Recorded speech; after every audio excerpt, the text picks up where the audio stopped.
Good morning, everyone. Finally, the day has come, and we are greeting you at TEDx Jacobs University. We are Luna and Luisa, the main organizer of this event, and we are really excited to see you here today. We have been organizing this event for so long that it feels almost unreal to be greeting you at the actual TEDx event. We've been working on TED for months, and we have to say that it has been an amazing journey. Starting from the day when the idea of TEDx Jacobs University was born till the last-minute preparations, this has been an amazing, sometimes a little bit stressful, but totally an unforgettable experience. On behalf of the main organizers, we would like to say thank you to everyone who helped us organize this event. First of all, thank you to our amazing TEDx team who helped us throughout the process. Then we would like to say thank you to everyone from JUB and SIT who helped us organize this event.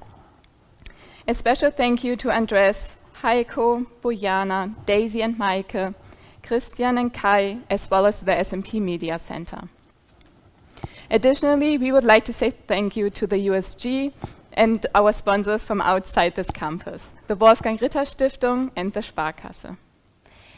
And finally, we would like to say a very big thank you to our incredible speakers for taking their time and choosing to give a talk here at TEDx Jacobs University and share their idea with us. And we all can't wait to hear what you have to say today. And on this note, we would like to wish all of you a great day, because TEDx Jacobs University officially starts now. About captivating innovations, groundbreaking discoveries, and inspiring ideas. But most importantly, this year, all our speakers have one goal. They have come here in order to cherish Incrementum, growth in collaboration. And now I'm excited to announce the first speaker who's going to be sharing his idea with us, Dr. Christian Zenger. Having published over a dozen publications, held several intellectual property rights, and delivered over 25 invited lectures and talks, including Harvard University, MIT, Brown University, Dr. Zenger was recognized as an MIT Innovator Under 35 in 2018, which is one of the most prestigious recognitions worldwide from MIT Technology Review. Furthermore, Dr. Zenger is the CEO and co-founder of FISEC, a deep tech company specialized in Internet of Things security and inventor of the cutting-edge research field of applied physical layer security. Let's greet our first speaker and welcome him on stage of TEDx Jacobs University.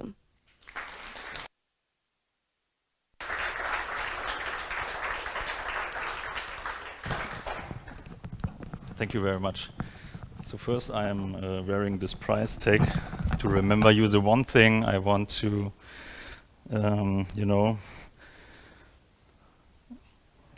communicate to you, which is from my perspective, one of the most important takeaways to create better university spin-offs.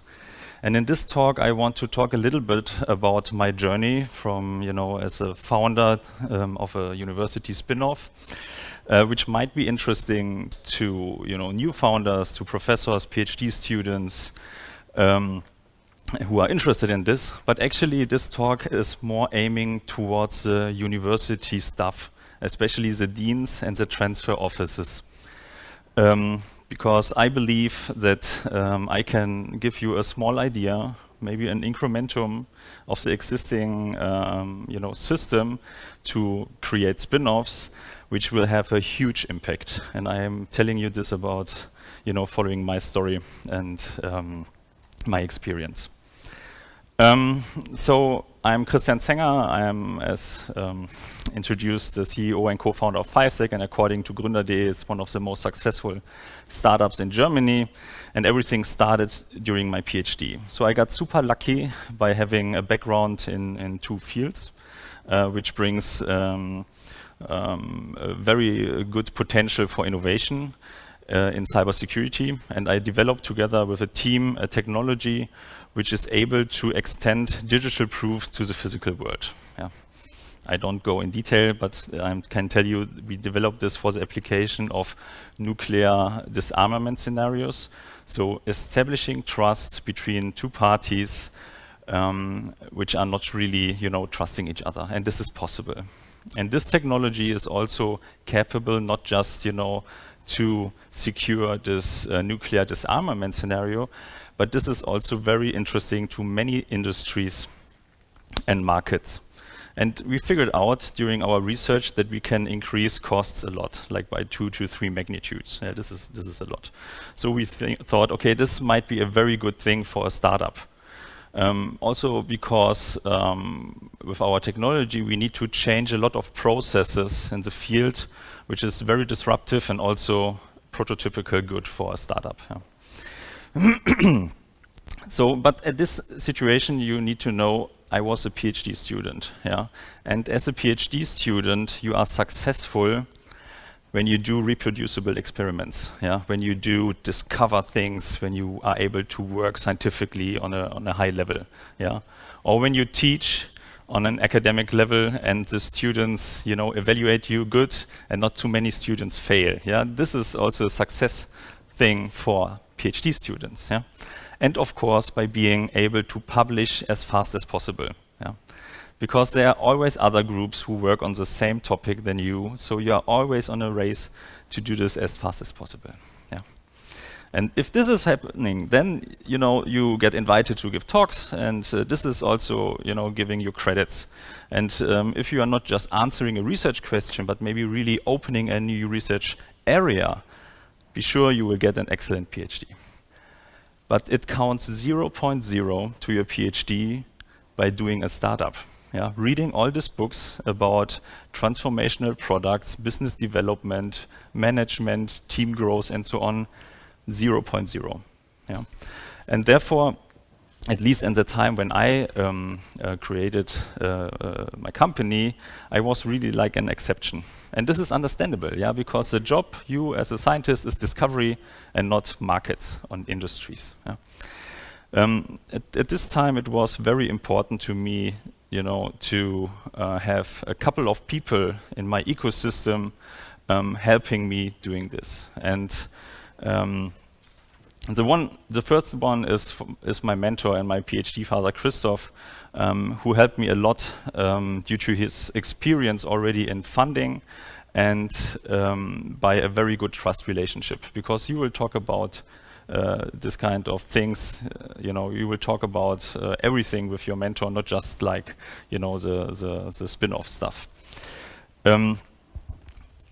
Another important thing is you need someone who complement your strengths. So you as a founder, you cannot do everything yourself. So you need someone who complements your strengths with respect to your education. So I'm an engineer, my co-founder Heiko is an economist, but also with respect to how you think about problems, how you solve things and which kind of angles you take. Super important. I am super happy, that I have such a great team, and without Heiko, FISEC wouldn't be this kind of successful. And you need kind of a critical mass of fellow sufferers. And this is the ecosystem which must somehow, exist or happen. Yeah, this can be done also in a virtual base. So there are several platforms to connect entrepreneurs together and talk about your problems. And this is really on a very confidential, aura, because you will talk about everything. You will talk about things which are on the border of legality and so on. So, and this is not unusual as a founder. Yeah. Here are also 3 other CEOs of cybersecurity companies from Bochum. And I can tell you, Bochum has a very excellent startup system now. This took also a while, and I think when we come back to this topic here later, you will see that this is one of the very important aspects. And of course, at some point, you need strong business partners. And strong business partners not just mean from a financial perspective, but also from an alignment with your strategy and your values. So the cybersecurity companies in Bochum are very good. Yeah, they are some of the best in the world, and they have some of the top-in-class people. So you maybe think that all these companies are working for military, defense, and luxury goods.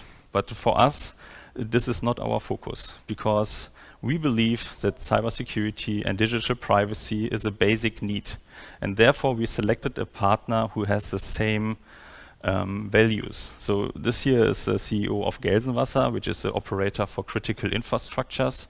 And I believe this is really a perfect match, because both of us are creating some kind of basic needs for our society.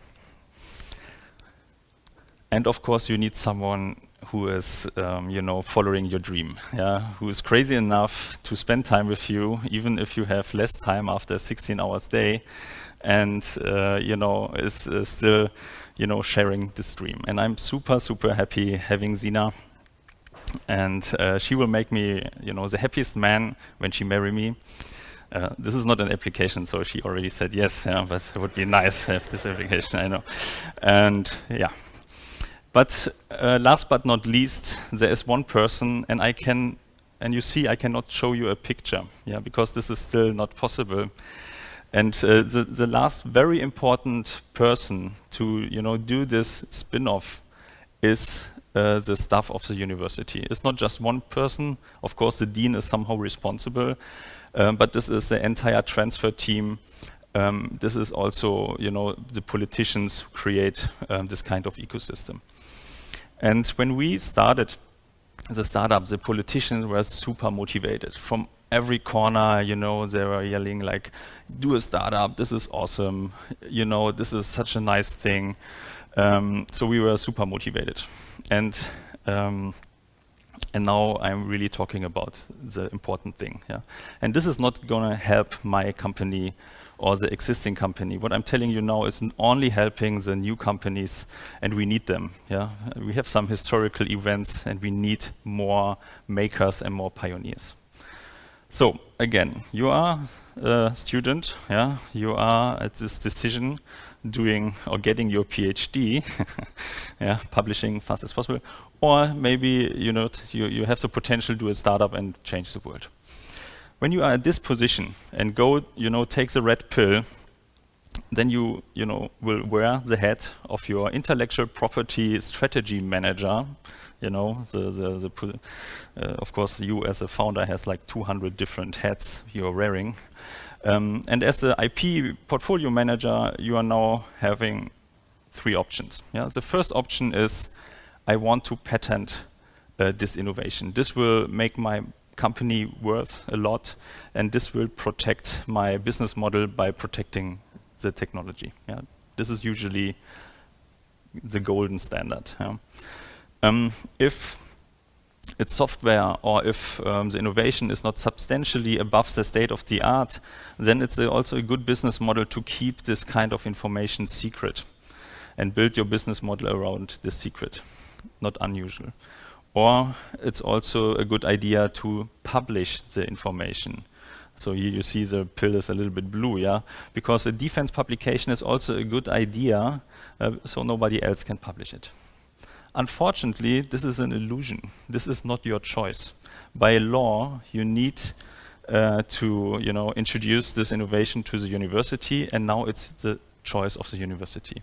And the intellectual property manager of the university has a completely different view on this. Yeah? So they are just looking, does it have the potential to make money or not? And if not, they let it go.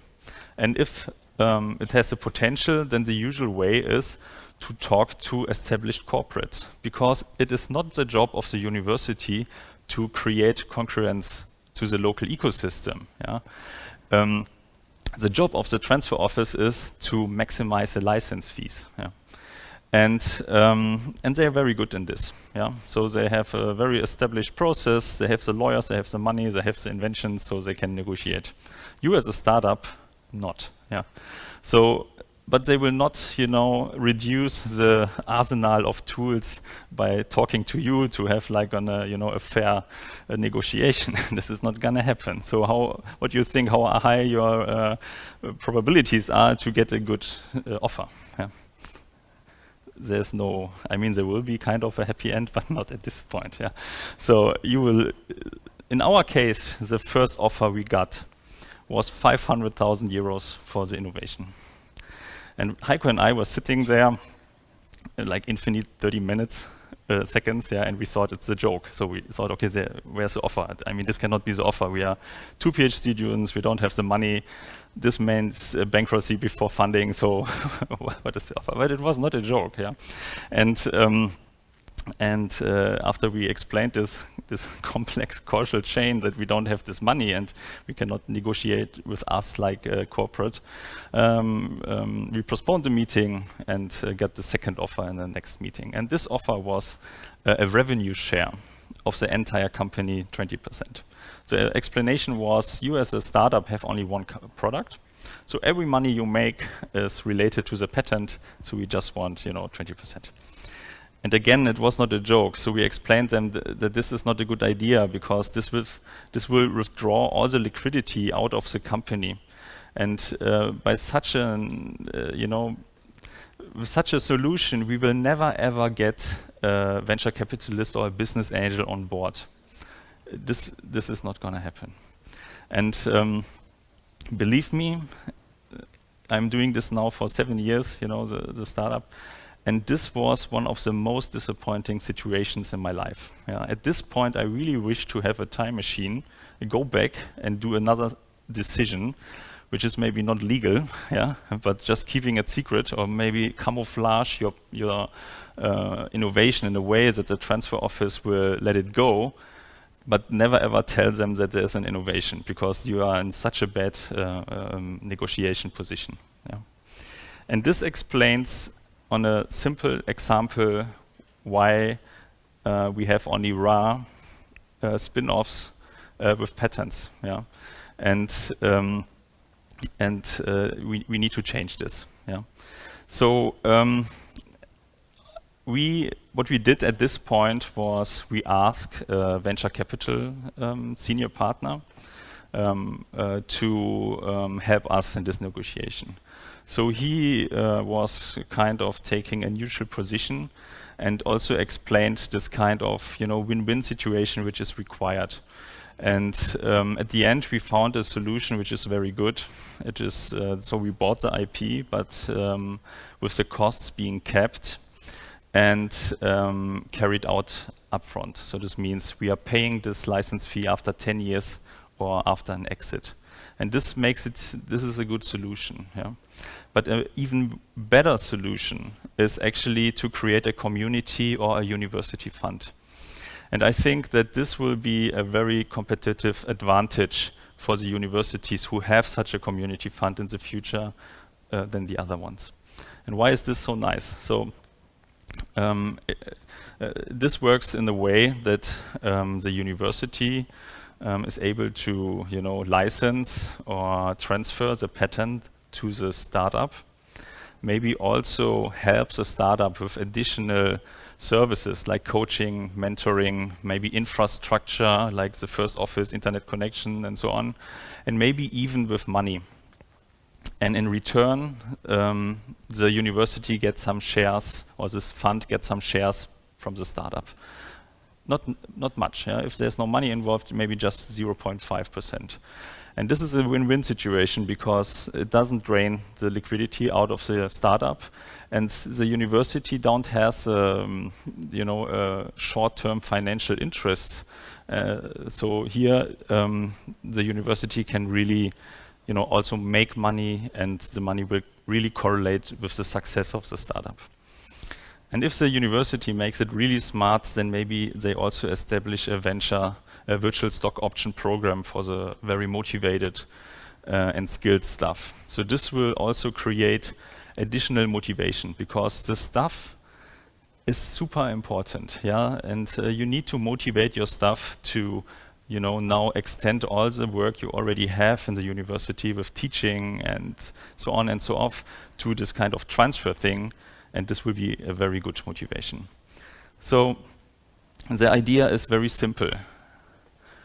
Please add a very visible and transparent price tag or framework to your patent and spin-off or startup collaboration program. Making this clear upfront, so from the first minute, this will massively improve the collaboration potential you have, and this will make it very clear to all the professors, to all the potential founders and the university staff why building spin-offs is such a nice win-win situation. Thank you very much.